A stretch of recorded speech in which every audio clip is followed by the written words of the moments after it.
বঙ্গোপসাগরের এই রিং রোডের মধ্যে যেটা একটা সুইচ গেট দেওয়া হয়েছে, অপোজিটে রয়েছে লোকাল এলাকা, যাতে করে এখান থেকে পানি জোয়ারের সময় পানিটা কি হয়, বাধা হয় এবং বাড়ার সময় দিক থেকে পানিগুলা চলে আসে।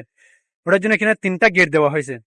3টা গেটের মধ্যে একটা গেট এই কিছু অসাধু ব্যক্তি চুরি করে নিয়ে যায়, আর 2টা গেট একেবারে একদম একেবারেই নাজুক অবস্থা। এই গেট বলতে গেলে নাই।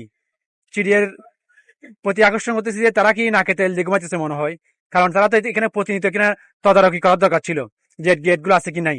3টা গেটে বরং সে গেট গুলো নেই, ভেঙে গেছে।